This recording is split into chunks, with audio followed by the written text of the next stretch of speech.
Their 2 wins, San Francisco, Indianapolis, back-to-back weeks. They won without Deshaun Watson. The last couple of weeks, Arizona, a shutout. Yeah, I think somebody else could have put up a field goal, so they probably win that game without Deshaun Watson. And then the Baltimore game this past weekend, maybe you could make the argument that they needed all of 33 points to get that done in the comeback, and he was terrific in that second half. But I'm sensing that we're going to get an overreaction because we just saw him go 14 for 14 in the second half. But the reality, guys, is that Deshaun Watson has been awful in his tenure in Cleveland. And of their 6 wins now on the season, we could make a case that maybe there's one game in there that they do not win if he's not out there. But that's really it. Is he a top 20 quarterback right now? As bad as it is right now, maybe. I don't think he's top 15. For me, it's not really about Deshaun Watson. It's their upcoming schedule is pretty tough because Denver might be a lot better than we thought they were. Of course, you've got a division game this week with Pittsburgh, the Rams, the Jags. Who knows which version of this Jags team will show up? Probably not the good one. Then the Bears, Texans, Jets, and Bengals. It's not the easiest road. I'm higher on the Steelers than I am the Browns just because of their head coach. But if I'm comparing Kenny Pickett to Deshaun Watson, I would have leaned Deshaun Watson, honestly. And now I'm not quite sure. When we did our power rankings with best backups, neither of you guys had PJ Walker in yours. So I'm curious where you're at on that right now. Well, no, I did not. The defense. No, I did not. The defense. No, I mean, PJ Walker does stink at. I mean, there's just no way around it. But what level of quarterback do you need? You can get by with a bottom 5 quarterback when the defense, we just went over there to shutout, a couple games to give up 3 points. Like, you don't need much. I mean, isn't that the overall point with the state of this Cleveland team? Well, you don't need not much, first off, because there are a lot of teams bereft of quarterback talent. Like, it's not just the Browns. I mean, this is a league-wide phenomenon we're talking about. And I think it's one of the reasons why whenever you're looking at market adjustments for backup quarterbacks, there does tend to be an overreaction. And I think especially this year there is one because things are so top-heavy right now. You think about the best quarterbacks in the National Football League, the Pat Mahomes and guys like that.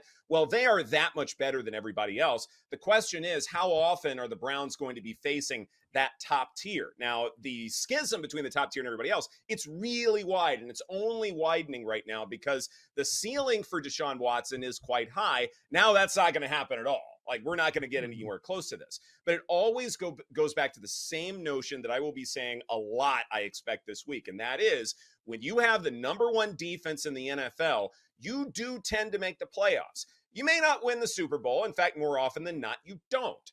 But you do make the playoffs for the most part. And I feel like that, yes, losing Deshaun Watson is significant. But in terms of line movements, it will probably be exaggerated. First instinct, I saw the Browns going down from -3 to -2.5. That total looks interesting. We might need to discuss that. But I look at this and I go, absolutely, the market's going to react. And it probably will be an overreaction because this defense can sort of take care of the game by itself. That's not going to change very much. The question is, okay, in a really tight AFC playoff picture, will that tiny margin, just that tiny margin we're talking about, be significant? Because it is going to be a really close, exciting race all the way to the end, Joe. 5 seed is the Baltimore Ravens because the Cleveland Browns win the division. That's right. It's fine. I went over why with Watson. Watson's not worth much. And we keep looking, he had a good quarter. He had a good half. It's been 2 years, guys. It's been 2 years. Watson is worth very little to the point spread. I'm not concerned about that at all. So the Browns end up winning the division. Yeah, you got that right. Where are all these scary teams that the Browns are facing moving forward? Where are they? I'm still looking for them. Apparently, Ed has Deshaun Watson as a top 10 quarterback in the league because it's the worst news ever that Deshaun Watson is going to be missing time. Even though he leaves, got horrible quarterback play, and they still won those games. But I don't understand why you're so down on Watson, but still didn't have PJ Walker on your list of Both good stink. backup Both are quarterbacks. terrible. The Okay, so Browns this is don't win purely games based on defense. quarterback play. Okay, Yeah, so they're going to they're be the able to best in the hang league. with some of these high-powered offenses come playoff time? What has this been the year of? What has this been the year of? It's the year of the under. I don't know. Nobody's scoring. I think It doesn't come matter. playoff time, something might be different here. You think We'll playoff see. time we're gonna have high scoring affairs? No way. With some of these Why would it teams, change? yes. In bad weather, wind, and now we're gonna start to see scoring? I don't think so. Can someone All shuttle right. me an aspirin after that? Because the Ravens are going to win the AFC North. What are you talking Why about? is it such a It's lock? also, Why it's is it such also a hard lock? to beat a Oh, team oh, wait. twice. They have So the same amount of losses as you look at the division. Why is that a lock that the Ravens are winning the AFC North? I don't understand. You I got mean, three teams with three my losses power in that rankings division. say as much. Oh, well, I then it's mean, done.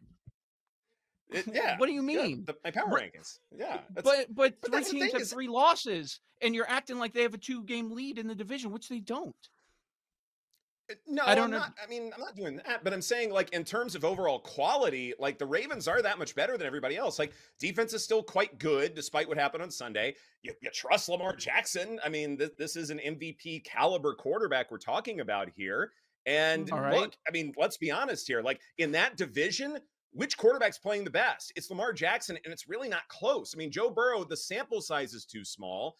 I do have hope and optimism that it will get better for him. But I mean, Jackson is the guy in that division. That has to mean something. And then you look at other, advanced numbers here. The Ravens just are better than everybody else. Yes, there can be a move. If we're talking about a value play, absolutely, I'm open to that. But as far as just raw numbers, it's the Ravens and everybody else. All right, we'll see. I mean, we'll see how they do against San Yeah. Francisco, Miami, and Pittsburgh last 3 games. I Mhm. mean, those are tough tests for them. They're going to San Francisco. Probably the one place that you don't want to go. What's of Lamar's anywhere in record the against league. NFC teams again? Oh, that is so stupid. It's the dumbest trend ever. Oh, you happen to be in the NFC. So it's come down a little bit with Fields. This should not be shocking to anyone. I think Fields could have played last Thursday against Carolina, but the Bears just decided let's just give him another week and a half here because we have the time. After that Thursday game against Carolina, we can probably beat Carolina with Bajent, and they did just that because the Panthers are so god awful. I mean, divisional matchup, we touched double digits before we got word that Fields is returning. So I find it to be fascinating. This is the first time that they're playing this season. So of the Bears' next 3 games, they're going to be facing them twice because there's a bye mixed in there after next week. But it certainly feels like that's a lot of points. That is a lot. I am tempted to take Chicago and Fields' first game back.